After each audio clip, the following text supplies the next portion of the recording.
അധ്യായം 1 മുതലുള്ള വാക്യങ്ങൾ.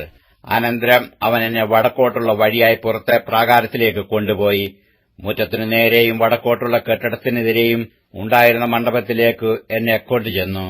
അതിന്റെ മുൻഭാഗത്തിനു 100 മുഴം നീളവും വടക്കോട്ട് വാതിലും ഉണ്ടായിരുന്നു. വീതി 50 മുഴം. അകത്തെ പ്രാകാരത്തിനുള്ള 20 മുഴത്തിനെതിരെയും പുറത്തെ പ്രാകാരത്തിനുള്ള കൽത്തളത്തിനെതിരെയും 3 നിലയായി നടപ്പുരയ്ക്ക് നേരെ നടപ്പുര ഉണ്ടായിരുന്നു. മണ്ഡപങ്ങളുടെ മുമ്പിൽ അകത്തോട്ടു 10 മുഴം വീതിയും 100 മുഴം നീളവുമുള്ള ഒരു നടപ്പുര ഉണ്ടായിരുന്നു. അവയുടെ വാതിലുകൾ വടക്കോട്ടായിരുന്നു. കെട്ടിടത്തിന്റെ താഴത്തെ മണ്ഡപങ്ങളിൽ നിന്നും നടുവിലത്തേവയിൽ നിന്നും എടുത്തതിനേക്കാൾ അധികം സ്ഥലം മുകളിലത്തെ മണ്ഡപങ്ങളിൽ നിന്നും നടപ്പുരകൾക്ക് എടുത്തുപോയിരുന്നതുകൊണ്ട് അവ നീളം കുറഞ്ഞവയായിരുന്നു. അവ 3 നിലയായിരുന്നു. എന്നാൽ അവയ്ക്ക് പ്രാകാരങ്ങളുടെ തൂണുകൾ പോലെ തൂണുകൾ ഇല്ലായ്കൊണ്ട് താഴത്തേതിനേക്കാളും നടുവിലത്തേതിനേക്കാളും മേലത്തേതിന്റെ നിലം ചുരുങ്ങിയിരുന്നു. പുറമെ മണ്ഡപങ്ങളുടെ നീളത്തിൽ പുറത്തെ പ്രാകാരത്തിന്റെ നേരെ മണ്ഡപങ്ങളുടെ മുൻവശത്തെ മതിലിന്റെ നീളം 50 മുഴമായിരുന്നു. പുറത്തെ പ്രാകാരത്തിലേക്ക് ദർശനമുള്ള മണ്ഡപങ്ങളുടെ നീളം 50 മുഴമായിരുന്നു. എന്നാൽ മന്ദിരത്തിനെതിരെയുള്ള നീളം 100 മുഴമായിരുന്നു. പുറത്തെ പ്രാകാരത്തിൽ നിന്ന് ഇവയിലേക്ക് കടന്നാൽ കിഴക്കോട്ട് ഈ മണ്ഡപങ്ങൾക്ക് താഴെ ഒരു പ്രവേശനമുണ്ടായിരുന്നു. കിഴക്കോട്ടുള്ള പ്രാകാരത്തിന്റെ മതിലിന്റെ തലയ്ക്കൽ മുറ്റത്തിനെതിരായും കെട്ടിടത്തിനെതിരായും മണ്ഡപങ്ങൾ ഉണ്ടായിരുന്നു.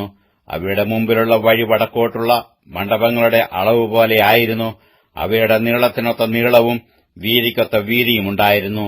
അവയുടെ എല്ലാ പുറപ്പാടുകളും വിധാനങ്ങളും അവയുടെ പ്രവേശനങ്ങളും ഒരുപോലെ തന്നെ. തെക്കോട്ടുള്ള മണ്ഡപങ്ങളുടെ പ്രവേശനങ്ങൾ പോലെ ഒരു പ്രവേശനം വഴിയുടെ തലയ്ക്കൽ ഉണ്ടായിരുന്നു. അവയിലേക്ക് കടന്നാൽ കിഴക്കോട്ടുള്ള മതിലിനു നേരെ മുമ്പിലുള്ള വഴിയുടെ തലയ്ക്കൽ തന്നെ. പിന്നെ അവൻ എന്നോട് കൽപ്പിച്ചത്, മുറ്റത്തിന്റെ മുമ്പിലുള്ള വടക്കേ മണ്ഡപങ്ങളും തെക്കേ മണ്ഡപങ്ങളും യഹോവയോട് അടുത്തു ചെല്ലുന്ന പുരോഹിതന്മാർ അതിവിശുദ്ധ വസ്തുക്കളെ തിന്നുവാനുള്ള വിശുദ്ധ മണ്ഡപങ്ങളാകുന്നു. അവിടെ അവർ അതിവിശുദ്ധ വസ്തുക്കളും ഭോജനയാഗവും പാപയാഗവും അകൃത്യയാഗവും വെക്കേണം. ആ സ്ഥലം വിശുദ്ധമല്ലോ.